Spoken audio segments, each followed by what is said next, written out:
China will invade Taiwan, and it will happen sooner than you think. 我命令全军各级要强化练兵备战，鲜明导向。 China is leading the authoritarian forces, trying to expand their influence throughout the world, and Taiwan happens to be on the front line. And we are very determined to defend ourselves.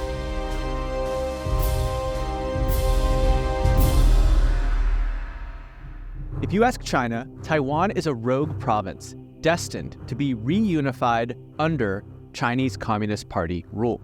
But if you were to ask the US, Germany, Japan, or any other country that does a significant amount of trade with China, the situation becomes much less clear. Officially, all of these countries recognize the One China policy, which stipulates that governments can only have diplomatic relations with either the People's Republic of China government based in Beijing or the government of Taipei, but not both.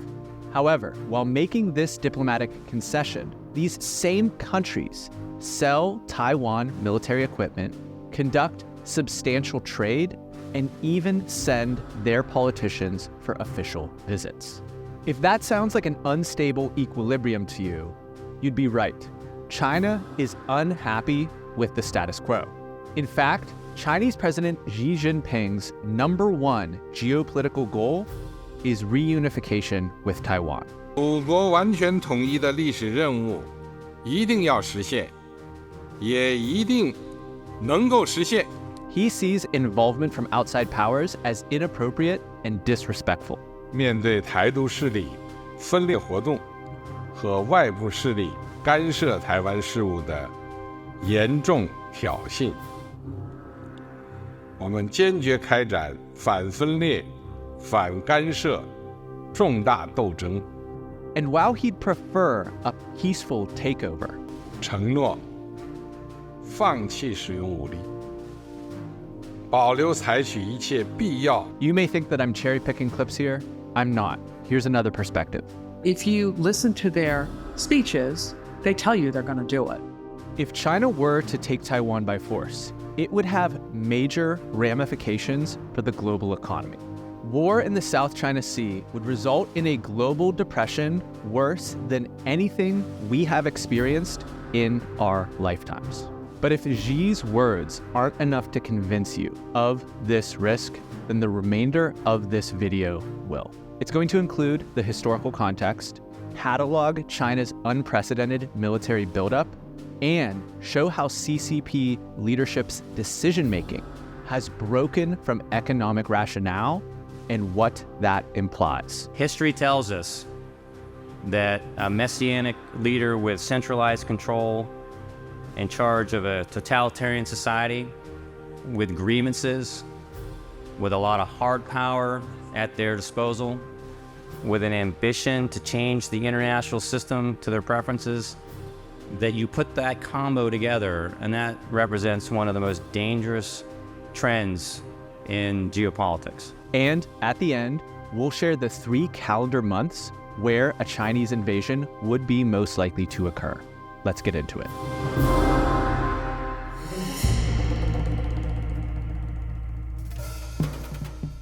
The Chinese Civil War ended in 1949, with Chiang Kai-shek and his nationalist forces retreating to Taiwan. They'd been losing to Mao Zedong's communist forces for a few years and were on the verge of complete defeat. Taiwan was declared the temporary capital of the Republic of China and vowed to one day retake the mainland. The Chinese Communist Party established the People's Republic of China on the mainland. And since then, the PRC and the ROC have both claimed to be the sole legitimate government of China. Imagine if in the US Civil War, the North defeated the South, but the Confederate leaders retreated to the Florida Keys and maintained a separate government there. You can see why an authoritarian regime like the CCP wouldn't like that. Today, Taiwan is home to more than 23 million people. And with each passing year, it becomes less likely that the Taiwanese people would accept a peaceful reunification.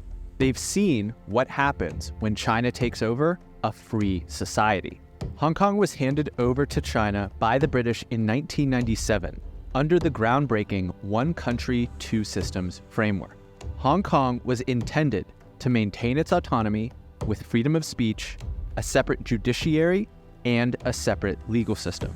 But in 2020, China imposed a sweeping national security law on Hong Kong, which has been used to crack down on dissent and limit freedoms of the press and speech.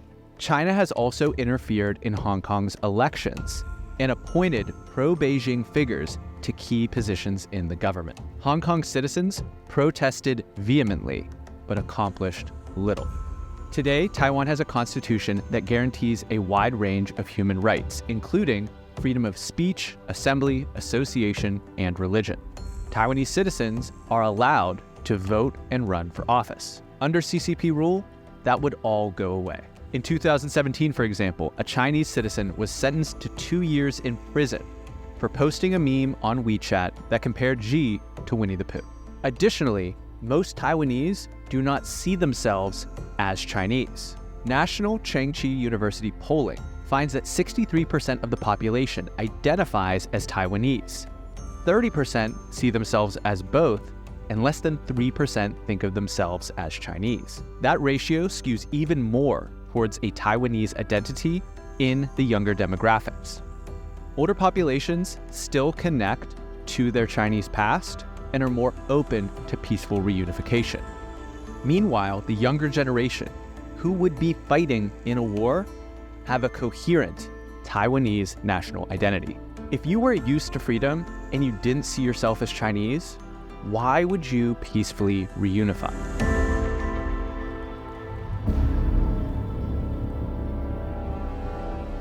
Another perspective that is really important for understanding China is the fact that it is a continental power. Continental powers like Russia, India, and China have large land masses, populations, and armies.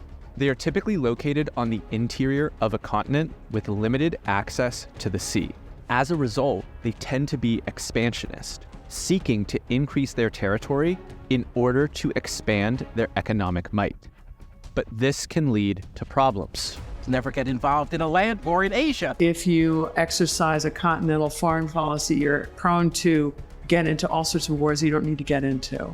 Conversely, maritime powers like Japan, the UK, and the US grow their economic might through trading on the open seas and have much more freedom to choose which battles they want to engage in. Historically, all three countries have boxed China in with their naval power. Their superior navies take control of the first island chain that surrounds China's coasts. From there, they can stifle or enable China's trade and ability to influence the region militarily. Through the 20th century, China was too weak to reconquer Taiwan, with maritime powers patrolling the South China Sea. But their continental power instincts, embedded in their ancient culture, still remain. We also need to highlight how many domain experts see the risk of conflict escalating in the coming years. Former US Secretary of State Henry Kissinger, who played a key role in opening up relations between the United States and China in the 1970s, is not optimistic. I think some military conflict is probable. Now, he's pretty old. You might say, what about someone with some more up-to-date context? Taiwan's defense minister has said that China will be fully prepared to invade by 2025. 2 years ago, Phil Davidson, the admiral leading the United States Indo-Pacific Command, said, I worry that they're accelerating their ambitions to supplant the United States and our leadership role in the rules-based international order, which they've long said that they want to do that by 2050. I'm worried about them moving that target closer. Taiwan is clearly one of their ambitions before that, and I think the threat is manifest during this decade, in fact, in the next 6 years.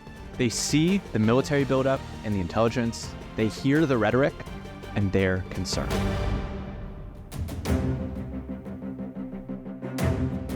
China has the world's largest active duty military with approximately 2 million service members.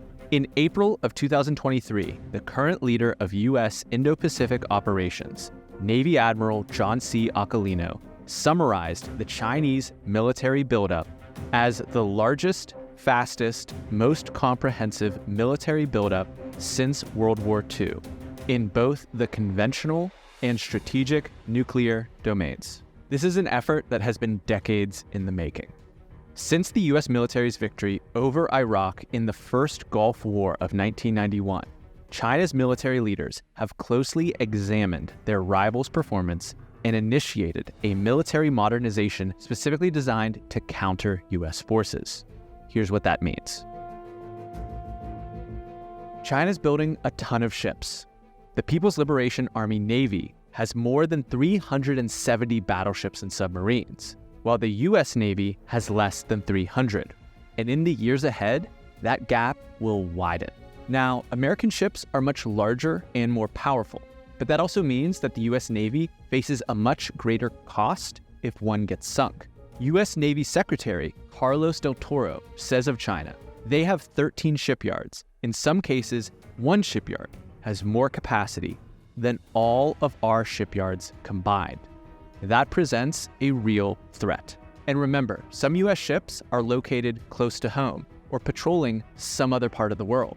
All of China's ships are near China.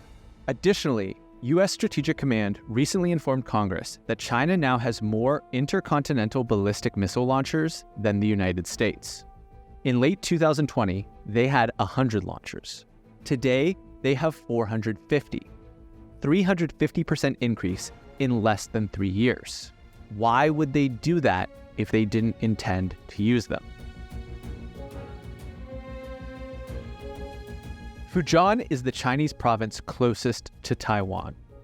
In early 2023, the local government shared on their website that they were building 18 new air raid shelters. 2 days later, it was wiped from the internet. They also announced that they would be building the world's largest combat hospital. That one was wiped 1 day after the announcement. We could also look at the Zhuhai Combined Tactics Training Base, China's largest military training facility. Located 400 kilometers northwest of Beijing, it's been training Chinese troops for over 60 years. In 1996, then U.S. President Bill Clinton sent a pair of carrier strike groups to sail through the Taiwan Strait in response to China conducting missile tests over the island. Seeing such a show of force off their coast greatly influenced China's subsequent massive military modernization, which included the expansion of Zhuhai. Recently, footage has emerged of Red Force infantry storming a building that resembled Taiwan's presidential office building in Taipei. Additionally, China has built mock-ups in the shape of a U.S. Navy aircraft carrier and other U.S. warships as their training targets. But they're also preparing their general population for a conflict. You may know about the social credit scoring system that China uses on its citizens to penalize and incentivize different behaviors. If you're caught jaywalking, smoking in a non-smoking area, or playing too many video games, you could lose your ability to buy a train ticket, they could throttle your internet speeds, or you could lose access to the best jobs. Recently, the CCP started accepting blood donations as a way to boost your social credit score. Forget everything else that I've said so far. Just that one data point. The CCP is incentivizing blood donations. Why would they do that? But you don't want the first time that you use all your new military equipment to be in an actual fight. You need to practice, and that's exactly what China has been doing. In August 2022, they executed their first Taiwan invasion simulation, Operation Joint Fire Strike, in response to Nancy Pelosi's visit to the island. It was a 10-day exercise where they launched 11 ballistic missiles to simulate the effective neutralization of Taiwan's air defenses. There were also anti-submarine attacks and sea raids as part of the mobilization.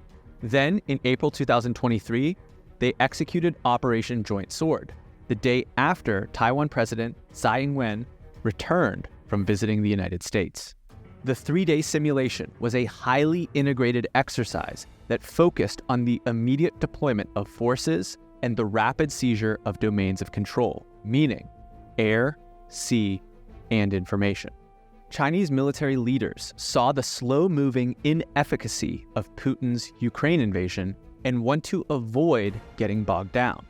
They learned to not telegraph their moves and allow their enemy to prepare. Their third major war game came in September of 2023. It was China's largest ever drill, simulating a blockade with 70 warships deployed over the course of 5 days.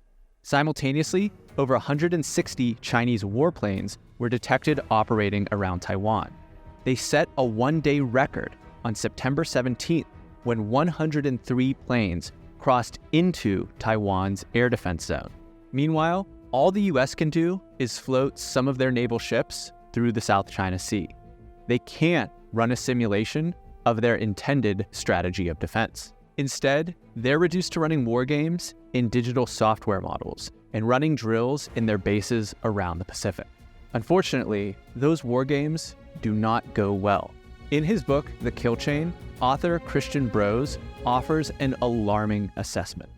In the US war games against China, the United States has a nearly perfect record. We have lost almost every time. The American people do not know this. Most members of Congress do not know this, even though they should. In the Department of Defense, this is a well-known fact. Christian is another domain expert. He was the former staff director for the Senate Armed Services Committee. In that capacity, he supported Chairman John McCain and other majority committee members in overseeing the national defense budget, programs, and policies across the Department of Defense and the Department of Energy.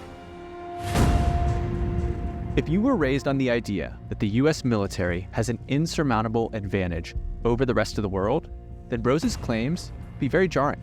But this is another reason that China would act soon. They recognize that the US is caught flat-footed. The US currently lacks the industrial base to produce the munitions required for a major conflict. A report from the Center for Strategic and International Studies called Empty Bins in a Wartime Environment claims that their war games suggest the United States would likely run out of some munitions, such as long-range, precision-guided missiles, in less than 1 week in a Taiwan Strait conflict. The just-in-time and lean manufacturing operations that have maximized profits for companies in the short term have also exposed the US military to the risk of running out of firepower. Taiwan does not appear to be doing much better. Analysis from the RAND Corporation declares Taiwan lacks a sense of urgency about security reform and investment.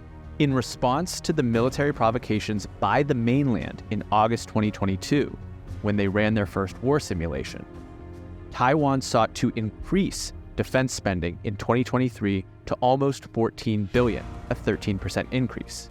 Even with this increase, the share of gross domestic product devoted to the defense budget is projected to remain under 2%.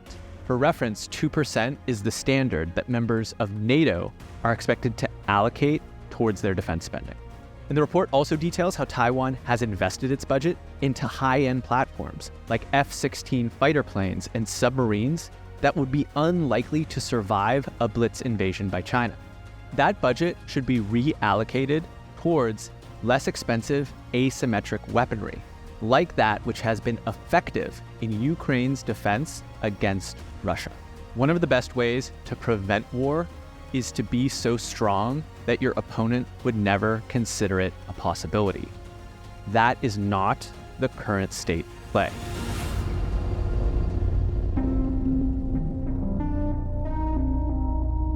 If there's a bully in school that's bigger and badder than everybody, they can beat you up and take your lunch money. But they might not if there are other consequences. Immediately after Putin invaded Ukraine, the West seized more than $360 billion of Russia's foreign currency reserves.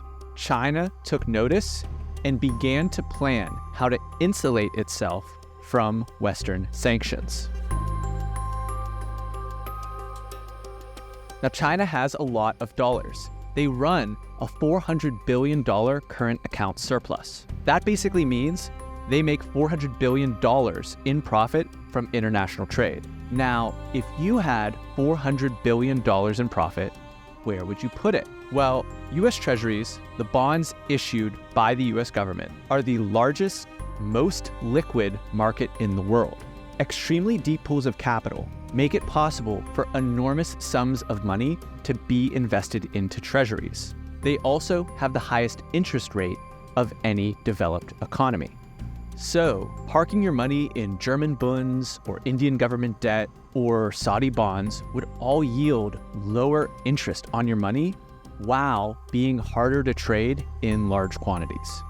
It would make sense for China to hold a lot of treasuries, and historically, they have. They're currently the second largest holder of treasuries worldwide after Japan. However, since 2020, their holdings have been dropping. They're down from 1.2 trillion to nearly 800 billion. This sell-off coincides with the rise in interest rates, meaning the treasuries that were bought here yield more interest than treasuries that were bought here. This is a non-financial move. If you were running the Chinese economy and wanted to maximize prosperity, you would continue to maintain or even increase your holdings. They're not. They're selling because they're trying to insulate themselves from sanctions. Now, if you're doing business within China, you're going to use renminbi or yuan. But when China goes out and does business with the rest of the world, they use dollars. Why? The US dollar is the world's reserve currency. The US market is the world's largest, and its rule of law protects commercial interests. The US dollar trades freely in nearly every market and dwarfs every other currency combined in international transactions. 88% of all global foreign exchange transactions occur using the US dollar. That's according to the Bank for International Settlements, which says the share has remained stable for over 20 years. So, if you thought in the near future, your ability to even use dollars in international transactions would be taken away due to sanctions, would you pay any of your bills? No. Well, there are currently 170 billion of US dollar denominated bonds for Chinese property developers. 65% of them are in default. When you compare the bonds that trade for those exact same companies onshore in China in renminbi, only 21% are in default. You wouldn't do this if you expected to continue doing business with the West. But currency is not enough to secure your economy. People still need food and power. We've seen sanctions against the export of Russian oil and gas, but China isn't an exporter. They're the world's largest energy importer. So sanctions would be aimed at stopping them from importing key resources and agricultural products. Today, they burn more coal than any other country. In 2022, they permitted 2 new coal plants to be built every single week. They're upping their coal imports from 293 million tons in 2022 to a record 360 million tons in 2023. Pile it up, store it, use it later. They also import the majority of their oil from the Russians, the Saudis, and other Middle Eastern countries that would be unlikely to comply with a sanctions regime instituted by the West. So their energy portfolio is pretty secure. What about food? They're stockpiling grain. China has 20% of the world's population and 70% of its grain stores. Chinese leaders have claimed that their wheat stockpiles could sustain the Chinese population for 1.5 years. Why would you need to do that if you were able to trade freely with the world? So if you're not convinced of the severity of this threat by now, I don't know what to tell you. I would love to read any comments that you have disputing the claims that have been made in this video. But at the beginning of this thing, I promised you the months that an invasion would be most likely to occur. Here we go. Invading an enemy by sea is an order of magnitude more difficult than attacking by land. Logistically, naval invasions require a significant amount of support, including ships, aircraft, and supplies. This is all exacerbated by long distances. The Taiwan Strait is over 110 miles wide and has 20-foot tidal surges. Coastal areas are often difficult to land on, with steep cliffs, beaches, and other obstacles. This can make it difficult to get troops and equipment ashore quickly and efficiently. It also creates concentrated areas for defenders to focus their armaments. The eastern two-thirds of Taiwan is mountainous, with some peaks rising over 10,000 feet. Multiple sections of coastline have miles of mud bogs. There are only a few suitable landing beaches on the coast of Taiwan, and those that do exist are well defended by the Taiwanese military. This is a more challenging amphibious operation than the D-Day invasion of Normandy, which came with its own challenges in regards to tides and currents. As a result, naval experts believe that there are just 3 months on the calendar conducive to attempting an invasion: April, May, and August. I would recommend that you would not travel to Taiwan during those times of the year.